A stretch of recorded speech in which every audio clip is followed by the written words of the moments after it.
अभी मैं आम आदमी के पार्टी के कार्यालय पे गया।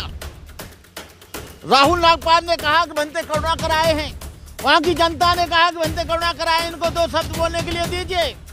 वहां के आम पार्टी के लोग और आम पार्टी का जो नेता बना है उनमें हलचल मच गई। मैंने कहा मैं 47 वर्ष से अविवाहित होकर समाज का काम कर रहा हूं, मुझे बोलने के लिए टाइम क्यों नहीं मिलेगा।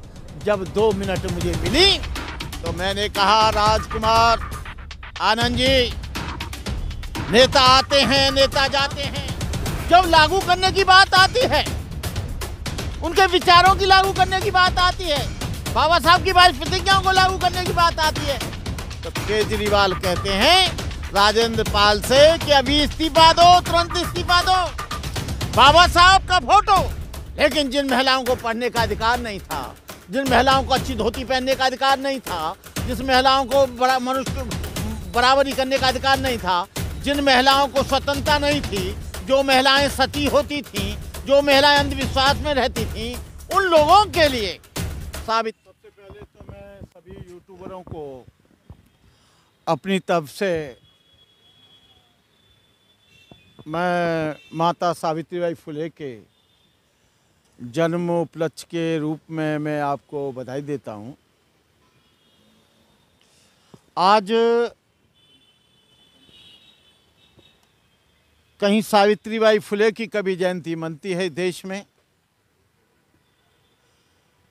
कभी बाबा साहब डॉक्टर अंबेडकर की जयंती मनती है इस देश में, कभी बुद्ध की जयंती मनती है, कभी कबीर की, तो कभी रैदास की, तो कभी ज्योतिराव फुले की, कभी तिरुवल्लुवरम की, तो कभी गुरु नारायणन की, तो कभी गाडगे महाराज की।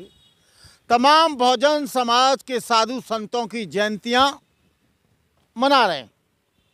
उन महापुरुषों का आंदोलन सामाजिक था, न किसी पार्टी से कुछ लेना देना था, न किसी धर्म से कुछ लेना देना था। उनका मेन उद्देश्य और मेन लक्ष्य था सामाजिक कुरीतियों को दूर करना।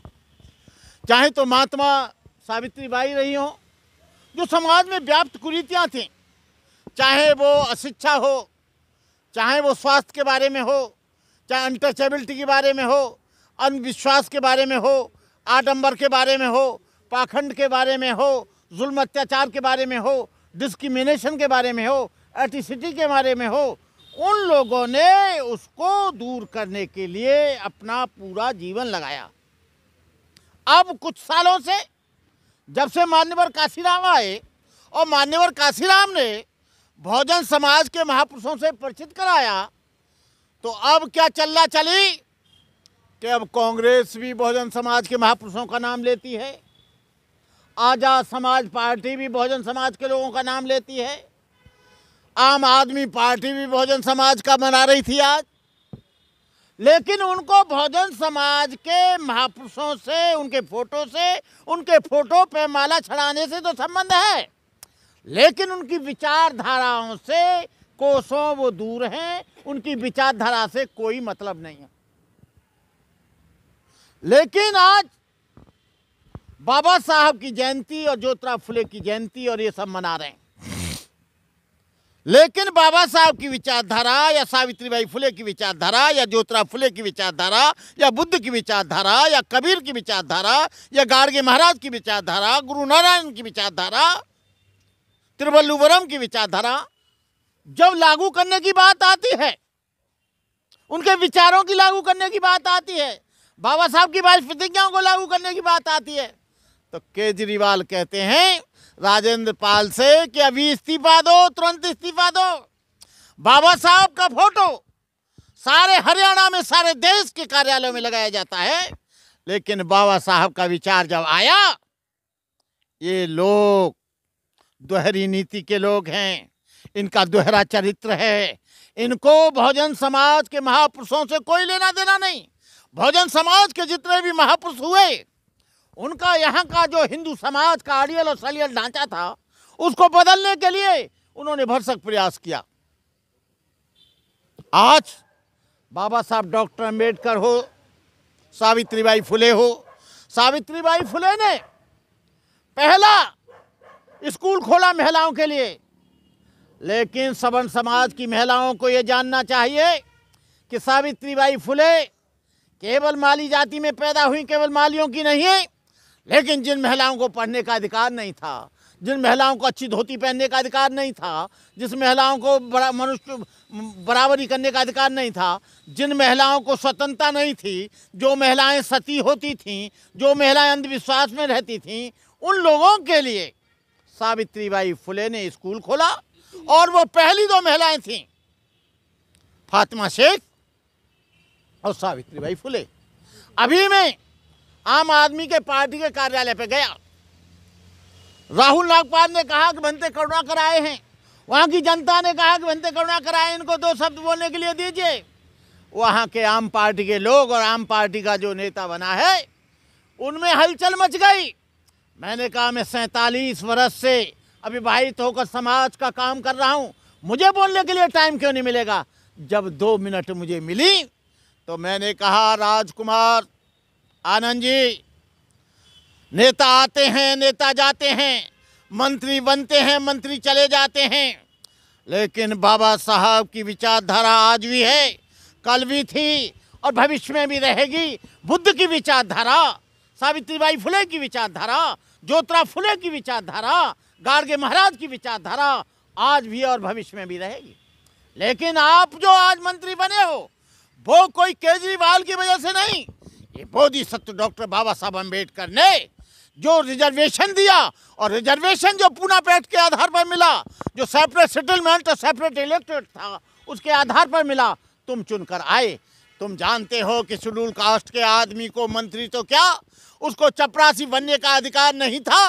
बाबा साहब जैसे डॉक्टर अम्बेडकर को पानी पीने के लिए गए तो अलग घड़ा रखना पड़ा, बाबा साहब की गाड़ी चलाने के लिए गए तो बाबा साहब की गाड़ी नहीं चलाई, बाल कटाने के लिए तो बाल काटे नहीं गए।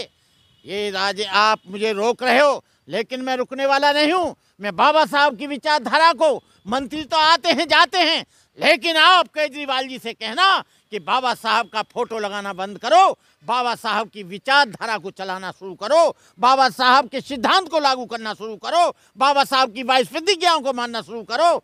फोटो लगाने से समाज का कल्याण नहीं होगा, फोटो लगाने से नहीं, बल्कि दरअसल समाज का कल्याण एजुकेशन से होगा, अच्छे स्वास्थ्य होगा, अच्छे रोजगार से होगा, अच्छी नौकरी से होगा। उन नौकरियों को तुम खत्म करते जा रहे हो, रोजगार को खत्म करते जा रहे हो, फीस बढ़ाते जा रहे हो। हमारे बच्चे कैसे पढ़ पाएंगे, हमारे बच्चों को रोजगार कैसे मिलेगा।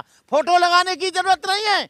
आप डॉक्टर अंबेडकर का जो एजेंडा है, वो लोग अपनी पार्टी का एजेंडा चलाते हैं, अपनी पार्टी का सिद्धांत चलाते हैं, उनको अंबेडकर से कुछ लेना देना नहीं। आज सारे लोगों ने महापुरुषों के उनकी पूंछ पकड़ ली है। ज्योतिराव फुले की भी बात करते हैं, अंबेडकर की भी बात करते हैं, कांग्रेस ने भी अंबेडकर की बात की, लेकिन अंबेडकर का फोटो कभी नहीं लगाया। 1991 में विश्वनाथ प्रताप सिंह की गवर्नमेंट ने बाबा साहब का फोटो लगाया। उनका बाबा साहब के फोटो से कोई लेना देना नहीं, लेकिन उन्होंने लगाया। लेकिन कांग्रेस ने गांधी को जितना सम्मान दिया, उतना बाबा साहब को सम्मान नहीं दिया। कहने का मतलब यह है, सेना ने कहा कि जो स्तंभ है वहाँ पे गाँव में, हाँ, उखाड़ के फेंक देंगे।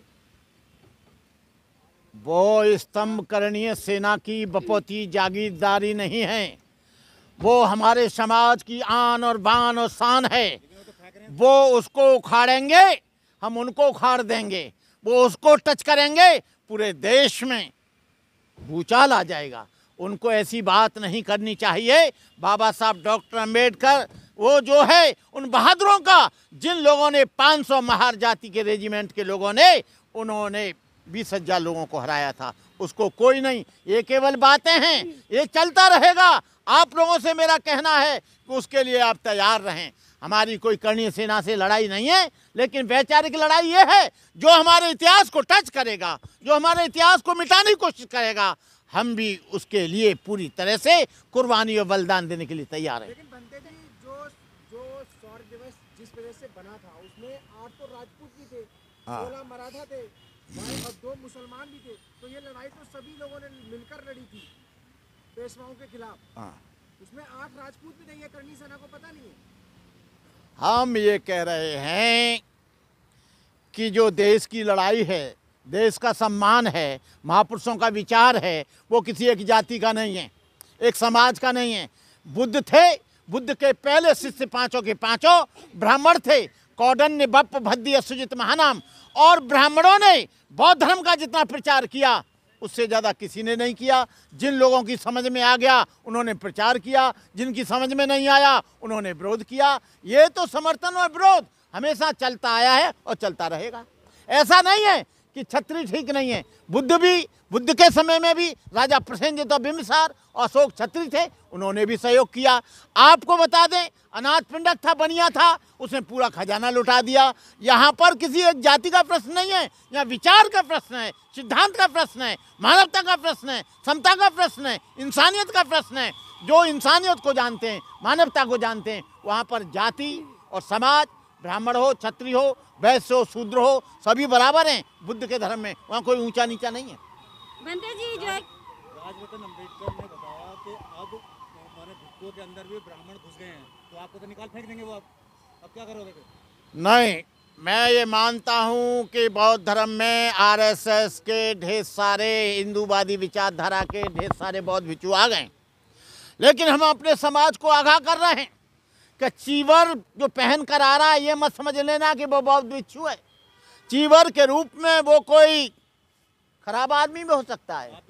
तुम्हारी संस्कृति को हमको सब जानते हैं, पूरे देश के जानते हैं कि भंते करुणाकर कहाँ से आए हैं। भंते करुणाकर की पूरे देश में एक पहचान है कि मैं कौन हूँ, क्या हूँ। मैं 47 वर्ष से काम कर रहा हूँ, मुझे बताने की आवश्यकता नहीं है कि मैं कौन हूँ, वो लोग जानते हैं।